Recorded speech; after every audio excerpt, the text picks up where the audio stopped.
என்ன சார், ஆபீஸ்க்கு கிளம்பியாச்சா? கண்டிப்பா இன்னைக்கு நான் ஆபீஸ் போகணுமா பவி? பின்ன இல்ல, நான் வீட்லயே இருந்தா உன்னை நல்லா கவனிச்சுப்பேன்ல. அது சரி. நான் என்ன சின்ன குழந்தையா வீட்லயே இருந்து என்ன பாத்துக்கிறதுக்கு?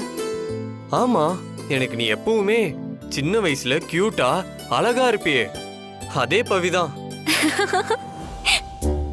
கேட்டியாமா? சின்ன வயசுல கியூட்டா அழகா இருப்பாளாமா. அப்போ இவனே அவளை கண்டுபடி திட்டி இருக்காமா. இப்ப என்னென்ன சொல்றான் பாருங்களேன். கல்யாணம் ஆனாலே இப்படிதான் பொய் சொல்லுவாங்க டிடி. இதுவே உன்னை கட்டியிருந்தாலும் அர்ஜுன் இப்படிதான் சொல்லியிருப்பான். அர்ஜுன், ஒருத்தர் நம்ம கூடவே இருக்காங்கன்றத விட அவங்க நம்ம கூடவே இருக்காங்கன்ற ஃபீலிங்க கொடுத்தாலே போதும். அது 1000 யானை பலம்.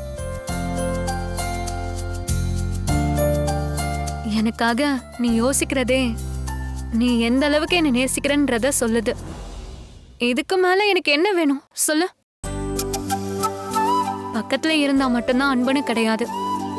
பார்க்க முடியாத தூரத்துல இருந்தாலும் அந்த அன்பை உணர முடியணும். அதுதான் உண்மையான அன்பு.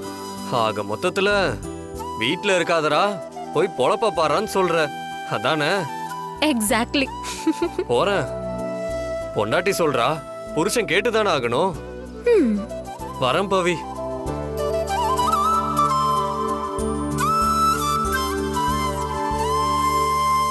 அர்ஜுன்,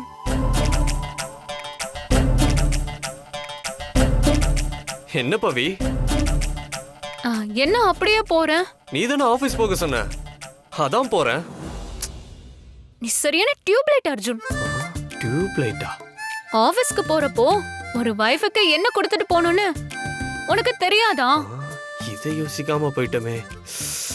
ஓ, புரிஞ்சு போச்சு புரிஞ்சு போச்சு.